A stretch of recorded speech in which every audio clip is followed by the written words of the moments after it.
The sun was a lazy smear of orange and pink across the horizon, casting long, fractured shadows through the pines.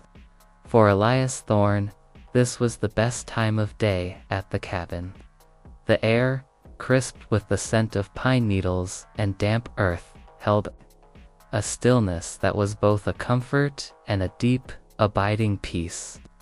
He'd inherited the cabin from his grandfather, a man who'd built it himself, stone by stone and log by log. The cabin wasn't on a lake or a mountain peak, but tucked away in a small, forgotten valley, the kind of place that city people only see in their dreams.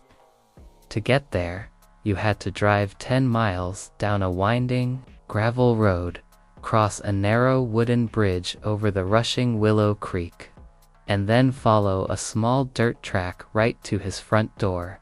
For 75 years, that was the way it had been. Then, the developers arrived. They came in a fleet of white pickup trucks and dark SUVs, their blueprints rolled tight under their arms. They bought up all the land surrounding his valley, a vast, forested tract that had once been home to deer and wild turkeys. Their plan was ambitious. The Pines at Willow Creek, a gated community of luxury log cabins and artisanal tree houses.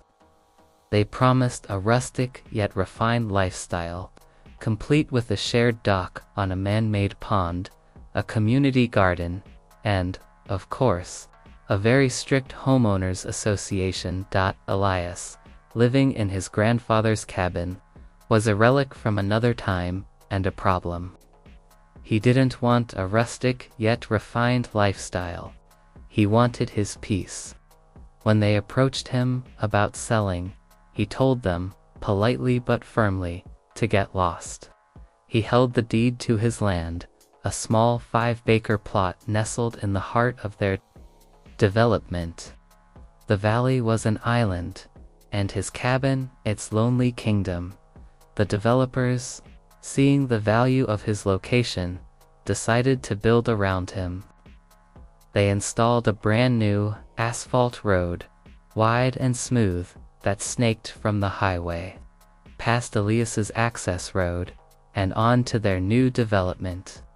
They put up a formidable iron gate at the entrance and gave it a pretentious name, the Gilded Pines Gate.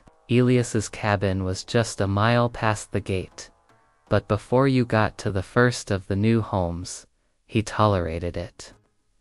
He kept his head down, waved at the construction crews, and ignored the endless parade of landscaping trucks. He figured as long as they left him alone, they could build all the gilded cabins they wanted. He was a simple man, and he wanted simple things. But the HOA, as it turned out, was anything but simple. Their first notice arrived in a formal envelope, demanding he pay a monthly fee for road maintenance. Elias tossed it in the trash. He used 1/10 of a mile of their road. He'd built a small bridge over a ditch to connect his dirt track to their asphalt.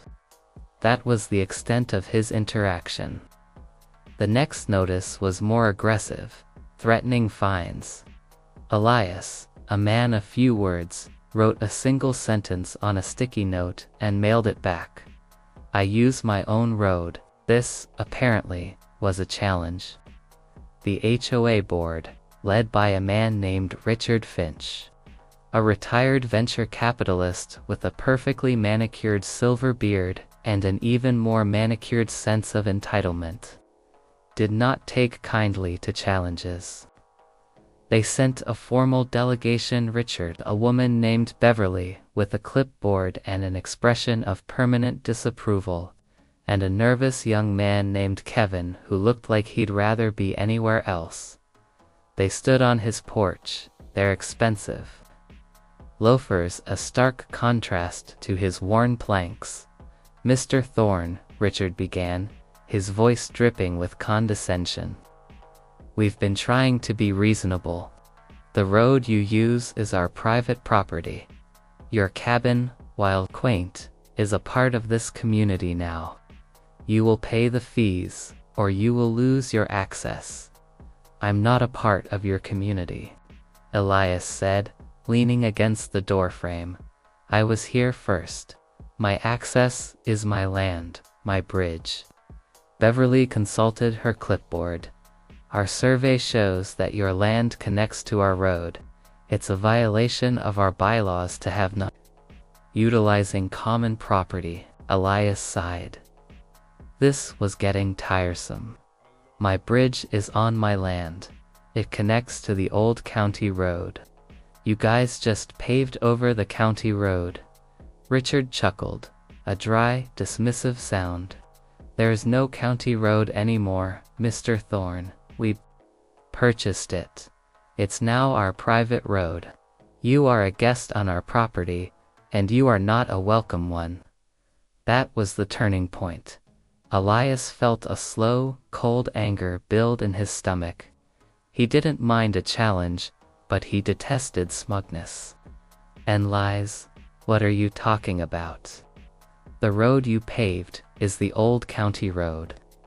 Correction, Richard said with a smug smile. The road we paved is the new main thoroughfare for the Pines at Willow Creek, and you have no legal right to it. The delegation left, leaving Elias with a final threat. Pay your fees by the end of the month, or we will install a barrier at your access point. You will not be able to get in or out.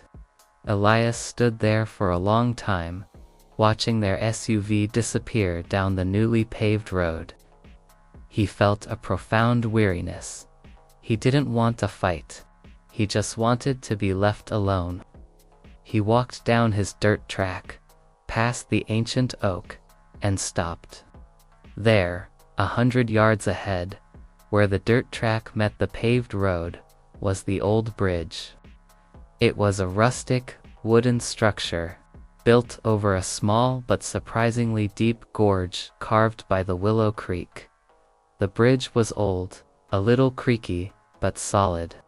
His grandfather had built it, and the deed to his land, a document he had read 1,000 times, explicitly stated that the land boundary extended to the far side of the creek bed. The bridge, and the first 10 feet of the asphalt, were his. The HOA, in their haste to build their perfect, manicured world, had made a critical, hilarious mistake. They had paved a road leading to 100 brand new, multi-million-dollar homes. And then, without realizing it, had ceded the only entrance to the entire development to a man who lived in a 75-year-old cabin and wanted nothing to do with them. They had forgotten to check the original property deeds. They were so focused on the big picture, the grand design of their community. They had overlooked the single, most important detail. The only bridge in belonged to Elias. A slow smile spread across Elias's face. The wariness was replaced by a simmering, determined amusement. He had his leverage, and it was spectacular. He spent the next 2 weeks quietly preparing. He spoke to his lawyer, a gruff but brilliant man who specialized in rural property law. The lawyer, a man who respected a good fight, laughed until tears streamed down his face. "Elias," he said, wiping his eyes, "this is the most beautiful thing I've ever heard. You own the bridge. You own the access. You could build a toll booth and charge them $100 a car. You could put up a sign that says no members. They have no legal leg to stand on." The lawyer drew up the necessary papers. A formal notice of trespass, a request for a meeting, and a legally binding document that stated, in no uncertain terms, that the access bridge, and the land on which it rested, was private property. The day before the HOA's barrier installation deadline, The notice arrived at Richard Finch's pristine home in a black Lincoln Town car. Richard, sitting in his office that overlooked a manicured lawn, read the document, his face going from a self-satisfied smirk to a pale, horrified grimace. He called an emergency board meeting. The meeting was a tense affair. Kevin, the nervous young man, was the first to speak.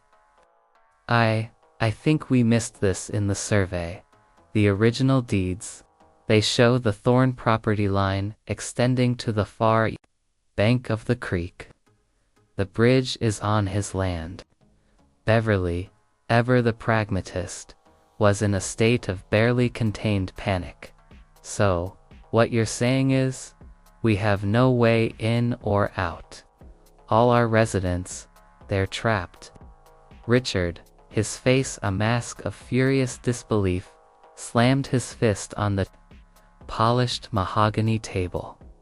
We'll just buy the bridge from him. Offer him a fortune. He's not selling, Kevin said quietly. He told me that. He just wants us to leave him alone. Richard scoffed. Everyone has a price, Kevin. Get him on the phone. Tell him we'll offer him $1 million for the bridge. The phone call was short. Elias listened patiently as Richard, his voice now a strained, oily purr, made his offer. I appreciate the offer, Richard, Elias said into the phone, but I'm not selling. I just want to be left alone.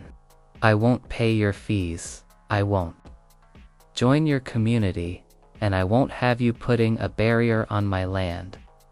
Richard's voice rose to a panicked squeak. Mr. Thorne, you can't do this. You're holding up a whole community. I'm just living on my land, Richard. Elias replied calmly, something you should have thought of before you threatened me. You can choose to respect my land, or you can find another way to get to your homes. The next morning, the HOA sent a crew to install the promised barrier.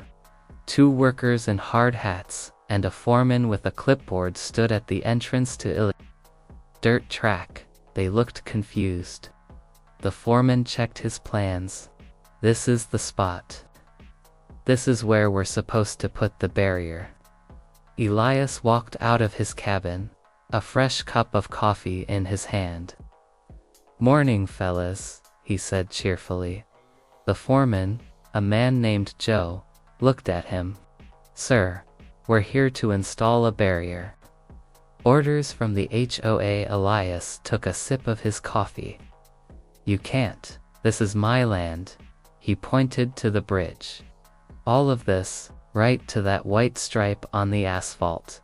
The deeds say so. You put a barrier here, you're trespassing. Joe looked back at his plans, then at the dirt track, and finally at the bridge. I don't think that's right, sir. The road is. The road. It's a road on my land, Joe, Elias said, a little more seriously this time. You put a barrier on my land, and I'll take a chainsaw to it.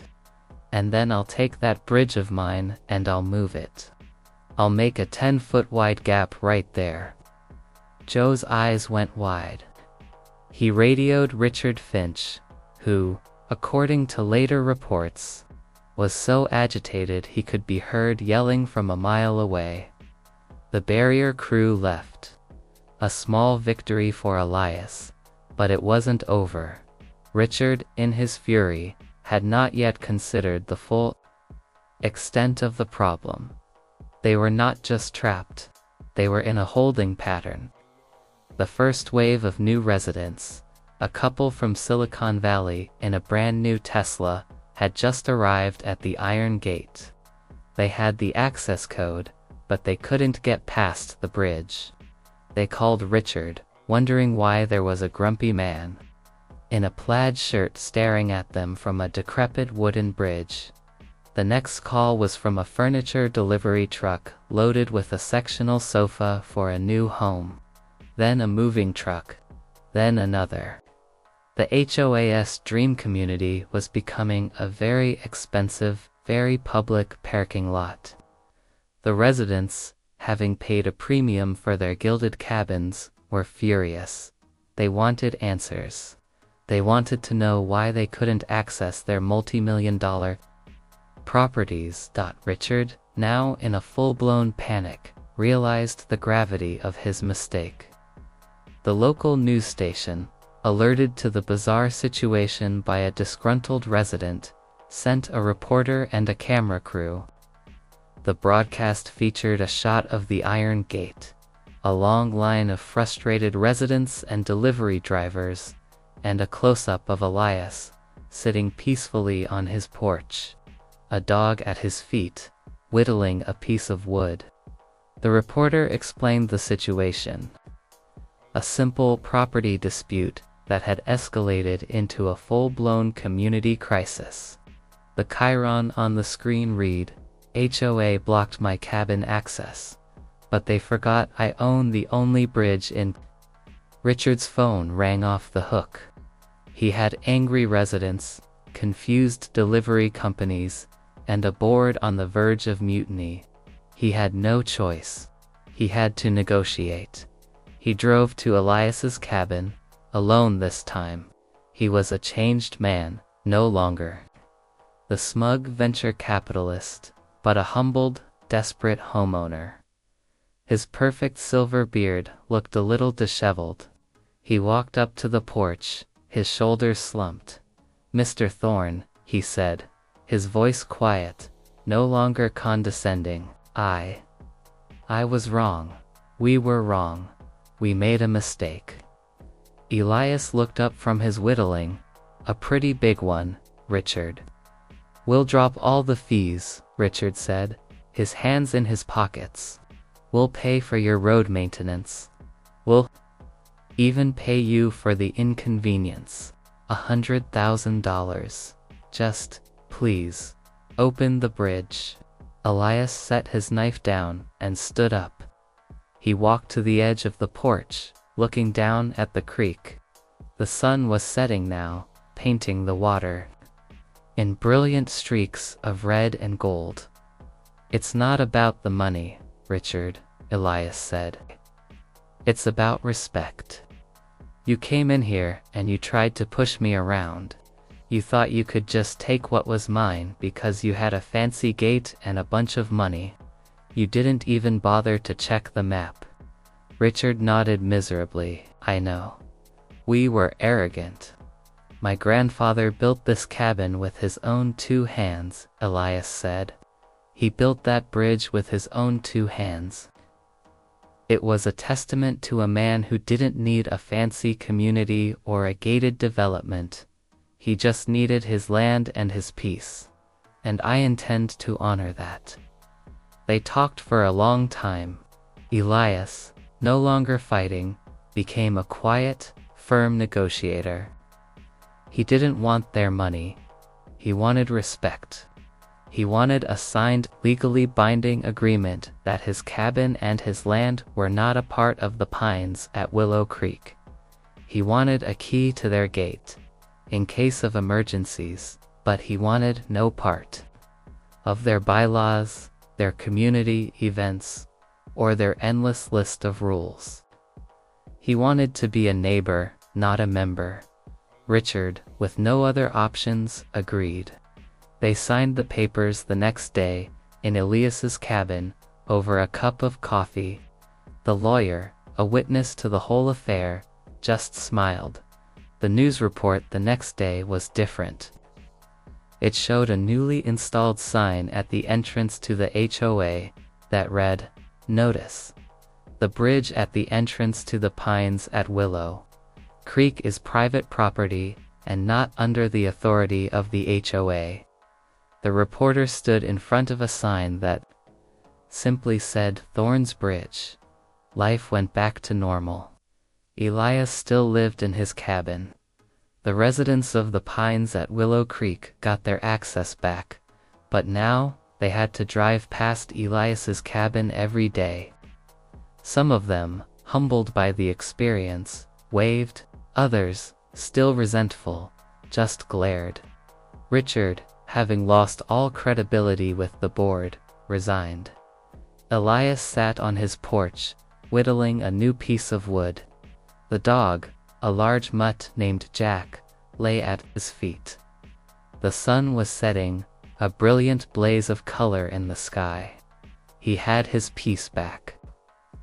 The developers had brought their progress, their luxury, and their rules, but they hadn't brought respect. And in the end, it was an old wooden bridge, built by a man who valued his solitude, that reminded them of the most important lesson of all, that sometimes the most valuable things in the world aren't found on a blueprint, but on a worn-out deed, and that a single bridge can be worth more than 100 mansions.